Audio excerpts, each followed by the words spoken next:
warahmatullahi wabarakatuh.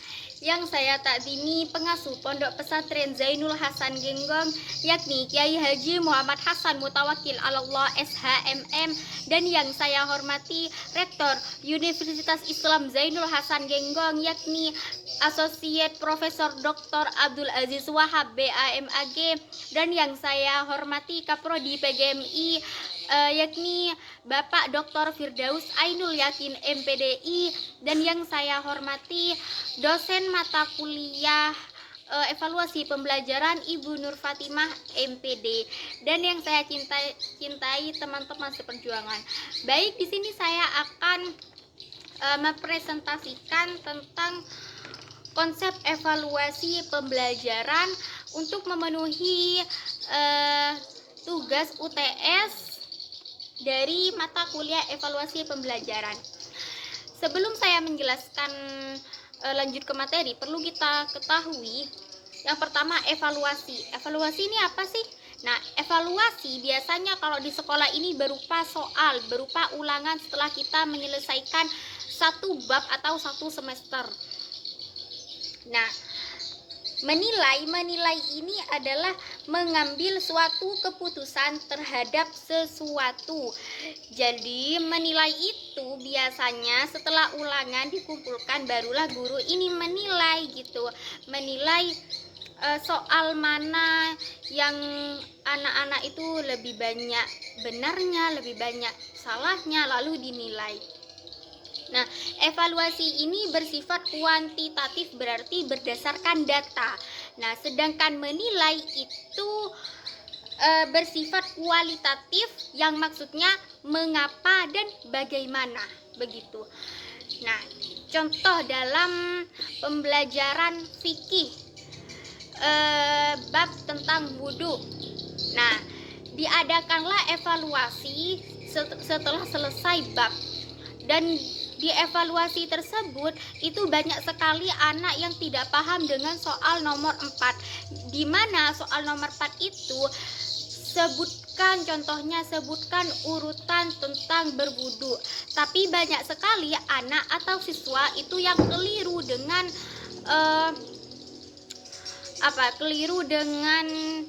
urutan bagaimana cara berwudu. Nah, dari situ kita bisa tahu gitu, oh berarti sebagian besar anak berdasarkan data evaluasi atau soal, banyak sekali anak yang masih kurang paham dengan cara berwudu atau urutan berwudu. Nah, dari situ kita bisa mengevaluasi siswa untuk bisa dengan belajar praktek sendiri, dijelaskan lalu kita praktek, begitu. Yang kedua, tujuan dari evaluasi pembelajaran. Nah, tujuannya di sini yang sudah saya tulis di peta konsep, yakni untuk mengetahui sejauh mana tujuan pembelajaran. Jadi tujuannya di sini adalah mengetahui sejauh mana tujuan pembelajaran telah tercapai serta menjadi dasar untuk mengambil langkah-langkah perbaikan. Jadi tujuannya tadi setelah kita tahu letak permasalahannya di mana, kita mencari solusi kan tadi permasalahannya itu karena anak-anak itu kurang paham dengan cara urutan berwudu. Jadi langkah-langkahnya itu adalah kita praktek, mengajak siswa untuk praktek langsung bagaimana tata cara berwudu, agar tujuannya agar anak itu paham bagaimana cara berwudu. Nah, yang terakhir yakni manfaat dari evaluasi. Yang terakhir di sini manfaat dari evaluasi pembelajaran. Nah, manfaatnya ini apa? Yang pertama, mengetahui tingkat pemahaman siswa. Jadi tadi kan permasalahannya itu letaknya karena siswa kurang paham atau kurang tahu dengan struktur atau urutan berwudu. Yang pertama, manfaatnya itu mengetahui tingkat pemahaman siswa. Berarti kan setelah kita mengadakan evaluasi atau ulangan, berarti siswa itu kan kurang paham dengan urutan berwudu di situ. Yang kedua, mengukur keberhasilan pembelajaran. Jadi setelah kita sudah menyelesaikan satu bab tentang berwudu, oh ternyata masih ada nih siswa yang tidak paham dengan urutan berwudu. Jadi kita sudah tahu, sudah mengukur dari mana, maksudnya kita sudah mengukur oh bahwa ada siswa yang masih belum paham dengan urutan berwudu.